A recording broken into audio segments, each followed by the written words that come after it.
நடிகர் சூரி அவர்களை பேச அழைக்கிறோம். எல்லாருக்கும் வணக்கம். இவ்வளவு பேர் இருக்காங்க, கண்டிப்பா நம்மளை கூப்பிட மாட்டாங்கன்னு நினைச்சேன், கூப்பிட்டாங்க. ஜான்சன் என்கிட்ட கேட்டேன், அண்ணா என்னைக்காவது ஒரு கொஞ்சம் லென்த் ஒரு மேட்டர் அவுத்து வரேன்னு அப்படின்ட்டு. பொங்கலுக்கு யாருமே இருக்க மாட்டாங்க, களி வெள்ளடிப்பாங்க தேட்டர், அன்னைக்கு வேண்டாம் பேசிக்கிட்டே இருக்கேன் டாப்ல. சரி பரவாயில்ல விட்டேன். இன்னைக்கு இந்த இடத்துல இவ்வளவு பெரியவங்க முன்னாடி நான் மேலே ஏறி இந்த இடத்துல நின்று நான் நடிகன் அப்படின்ட்டு என்ன 2 பேரும் சொல்றாங்க. அது காரணம் எங்க அண்ணன் சுசீந்திரன். 15 வருஷமா நான் கஷ்டப்பட்டு இருந்தேன். கரெக்டா கஷ்டப்பட்டவங்களா கூப்பிட்டு வாய்ப்பு கொடுத்தாரு. அப்ப எனக்கு என்னையும் கூப்பிட்டு ஒரு வாய்ப்பு கொடுத்து இன்னைக்கு புரட்டான் சாப்பிட்றது ஏதாவது யாவும் போன நேரம் என்ன நான் தான் யாபத்துக்கு வரேன் அப்படின்னு நிறைய பேர் சொல்றாங்க. அதுக்கு அண்ணனுக்கு ரொம்ப ரொம்ப நன்றி சொல்லிக்கிறேன். அது காரணம் நான் எலியட் சாருக்கு தேங்க்ஸ் சொல்லிக்கிறேன். ஏன்னா தீபாவளி படத்துல ஒரு வாய்ப்பு கொடுத்து அங்க அண்ணன் உதவி இயக்குனர், அதுல எனக்கு அண்ணன் அறிமுகம் கிடைச்சாரு. இப்படி ஒரு பெரிய தங்கத்தை கொடுத்த எங்க அண்ணனுக்கு நன்றி சொல்லிக்கிறேன். அந்த வாய்ப்பு அதுக்கப்புறம் போகாம என்னை கையை பிடிச்சு கொண்டு வந்த எங்க அண்ணன் சமுத்திரகனி அண்ணன், பாண்டியராஜ் அண்ணன், சசிகுமார் அண்ணன், பிரபாகர் அண்ணன், இன்னும் வாய்ப்பு அத்தனை இயக்குநர்கள் எல்லாத்துக்கும் நான் இந்த இடத்துல இருந்து ரொம்ப ரொம்ப நன்றியை சொல்லிக்கிறேன். பாரதி ராஜா சாருக்கு இன்னைக்கு வருவாரு. ஒரு மிகப்பெரிய ஒரு மறக்க முடியாத ஒரு அனுபவம் நடந்துச்சு எனக்கு. தாஜ்மஹால் படம் அவங்க ஷூட்டிங் போறப்ப 98ல் அந்த விஷயத்தை இன்னைக்கு சொல்லிப்பலான்னு நினைச்சேன். சார் வரல அப்படின்ட்டாங்க. ஓச்சேடான்னு சொல்லிட்டு நைட்டு படுக்கல இருந்து அந்த விஷயத்தை யோசிச்சுக்கிட்டே வந்தேன். யோசிச்சு ரெடி பண்ணிட்டு இருந்தேன். அப்ப காலைல ஏறினோடனே ஒரு 2 வரி மறந்து வச்சு, கோடம்பக்கம் தாண்டின்னு ஒரு 4 வரி மறந்து வச்சு, சத்யன் ரைட்டு வந்தோடனே டிரைவரை கேட்டேன். அந்த என்ன சொன்னேன், அவன் என்ன சார் நேற்று பேட் அங்கே வாங்கிட்டு சட்டர், யோ அதல்லடா இது இப்போ பாரதிராஜா சாரை பற்றி நான் பேசி இதை மட்டும் வண்டி நம்பர் சொன்னீங்க சார், அதை நான் கேட்பேன் எடுத்து விடு அப்படின்ட்டு.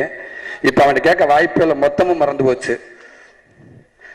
ஏன்னா அந்த ஆபீஸில் அந்த 90 தாஜ்மஹால் பண்ணுறப்ப வாய்ப்பு கேட்டு போகிறப்ப என் ஃப்ரெண்டு ஒருத்தன் கிருஷ்ணேண்டு 2 பேரும் அப்பப்போ வாய்ப்பு தேடி அங்கே போவோம். கரெக்டாக பாரதிராஜா சார் வெளியில் வர்றப்ப கெட்ட போய் ஓடியாந்து சட்டையை பிடிச்சி தள்ளி கொண்டு போயிடுவாங்க. எங்களை கெட்ட விட மாட்டாங்க, திருப்பி அங்கேயே இருந்துகிட்டே இருப்போம்.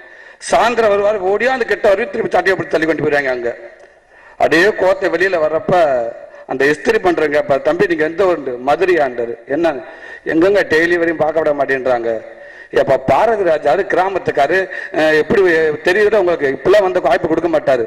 நல்ல கைலியை கட்டிக்கிட்டு நல்ல ஒரு மாதிரி அப்படி ஒரு கையில் தவசை கட்டிக்கிட்டு அப்படி கிராமத்துக்கார மாதிரி வாப்பா, கண்டிப்பா வாய்ப்பு கிடைக்கும் அப்படின்றாங்க.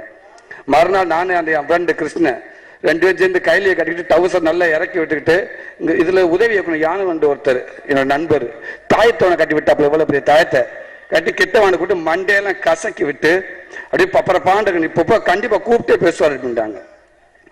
நேரம் போயிட்டு நான் அதே மாதிரி போனா அந்த கேட்டுக்கிட்ட ஒரு 10 பேர் நின்றாங்க. எனக்கு என்ன நம்மள மாதிரி 10 பேருக்கு எல்லாமே கையில் கட்டி நிற்கிறாங்க கையில் வச்சுக்கிட்டு.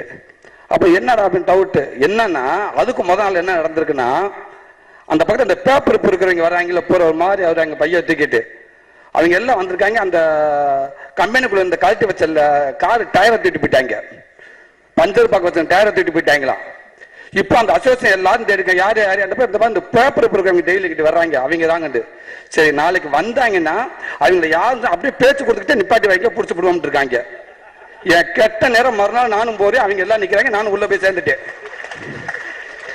நான் போன நீங்க அதான் அப்படியே நில்லுங்க சரியா, இப்ப வந்துருவாங்க பாக்கலாம். சரி இந்த பக்கம் கிருஷ்ணன் என்ற கை விடுப்பான் அப்படின்ட்டு அப்படியே நிக்கிறான். கரெக்டாக போ அப்படி அங்கிருந்து ஒரு இந்த இதில் வச்சுட்டு போன் அடிச்சாங்க. சார் வந்துட்டாங்க வாங்காண்டாங்க. அங்கிருந்து அவங்க விடாத புரிஞ்சுடாட்டாங்க, ஓடியாந்தாங்க. ஓடியாந்த நிக்கிறவங்க எல்லாம் அந்த லோக்கல் பசங்க சென்னை பசங்க அடிச்சு தட்டி விட்டு கிளம்பிட்டாங்க. எங்களுக்கு ஒன்றும் புரியல. வந்தோன்னு கையில குச்சி எடுத்து என் ஃப்ரெண்டு கிருஷ்ணனுக்கு ஒன்று வச்சேன், படாது வச்சோடு நான் ஓட ஆரம்பிச்சிட்டேன். 2 பேரும் ஓடணும்னா நாங்க எங்கெல்லாம் போய் ஒளிகிறோமோ அங்கேதான் வந்து அவங்களும் ஒளிகிறாங்க. ஏய் போங்கடா போங்கடா என்ன சீனராமசாமி சொல்றேன் அடிக்கடி, நான் மதுரைக்காரன் ஊரு இருந்து கிளம்புறப்ப எங்க ஊருக்காரங்க சொல்லுவாங்க, மாப்பிள்ள சென்னைக்காரன் மதுரைக்காரன் மட்டும் சொல், அரல் வாங்க மதுரைக்காரன் மட்டும் சொல்ல. அது மட்டும் எனக்கு அப்ப போய் ஆகுறதுக்கிட்டே இருக்கும். வந்து உட்காந்து என் ஃப்ரெண்ட் என்ன போயிட்டு அந்த பேப்பர் இருக்கிற பசங்களை 2 அடி பல அடிச்சு விட்டேன். அவங்க கூட வாண்டுங்க சுத்திக்கிட்டாங்க, பொழுக்குன்னு வைக்கிறாங்க. அவனை ஏய் மதுரை ராணுங்க டம்முன்னு அடிக்கிறாங்க, மதுரைக்காரன்டா டம்முன்னு அடிக்கிறாங்க. சொல்லாத சொல்லத்தை அடிச்சுட்டே இருக்காங்க, சொல்லாத பேசாம விடுறா. இங்க பாரு மதுரை திருப்பி அடிக்கிறாங்க. அடிச்சு இழுத்து கொண்டு வந்தாங்க. நேரம் வந்து எனக்கு அந்த வாட்ச் அந்த துணி தைக்காட்டும் கண்ணிலே தெரிஞ்சான். நான் பாடுக்க வந்தாலும் வந்திருப்பீங்க, நீ நல்லா கையிலேயே கட்டிட்டு வா, தாயத்தை கட்டிட்டு வாண்ட ராஸ்கர், நீ சொன்னதான இவ்வளவு பிரச்சனை இருக்கு. அப்புறம் அந்த டிரைவர் சேகரன் ஒருத்தர், அவர் வந்து நான் இந்த மாதிரி வாய்ப்பு தேடி வந்தோம்னே, இப்பெல்லாம் வந்து வாய்ப்பு எடுக்கணும்னு சொன்னாங்க. எங்க நேரங்கள் இவன் எவனை டேரக்ட் தேடி போயிருக்கேன், நான் வந்து சிக்கிக்கிட்டேன். கையெழுத்து கும்பிட்டு நாங்கள் இல்லைன்னு சொல்லி அவன் கூப்பிட்டு உள்ள கூப்பிட்டு டீலாம் கொடுத்து அனுப்பிச்சு விட்டாங்க. அதுக்கப்புறம் அங்கிட்டு போகவும் கிடையாது.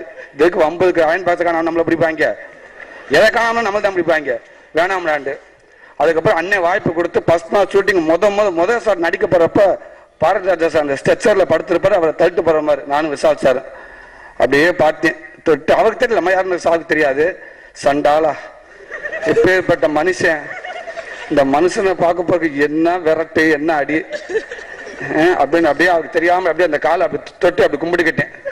கொடுத்த வருஷம் இன்னைக்கு இந்த இடத்துக்கு நான் வர்றதுக்குண்டு அது இன்னைக்கு சொல்லாமட்டு வந்து எங்க சார் வராமல் போயிட்டாரு. சந்தோஷம். எனக்கு இப்படி வாய்ப்பு கொடுத்த எல்லாத்துக்கும் நன்றி. நான் விஷால் சார் வந்து ஹீரோவா மட்டும் முதல்ல அந்த படத்தை தயாரிச்சிருக்காங்க. அந்த படம் மிகப்பெரிய வெற்றின்னு நிறைய படம் விஷால் சார் எடுத்துக்கிட்டே இருக்காங்க. அதுல அவர் ஹீரோவை நடிக்கிறார் இல்லையா, சூரி கண்டிப்பா இருக்கணும்னு அவர் நினைக்கணும். அந்த மாதிரி அப்புறம் விழா நாயகன் எங்க இமான் அண்ணன், டோனி மாதிரி பேட்டை எடுத்தாண்ட வெற்றி தான், அண்ணன் கீபோர்டு தொட்டால் மாதிரி வெற்றி தான். தொடர் நாயகன், விழா நாயகன், வெற்றி நாயகன் எல்லாமே அண்ணனுக்கே கொடுக்கலாம். சமீபத்தில் போல எல்லா பாட்டும் ஹிட் ஆகிட்டு இருக்குது. ஸோ அண்ணனும் இந்த படத்து மூலமா நிறைய படம் இப்படி வெற்றி பாட கொடுத்துக்கிட்டே இருக்குன்னு சொல்லி நான் வேண்டிக்கிறேன்.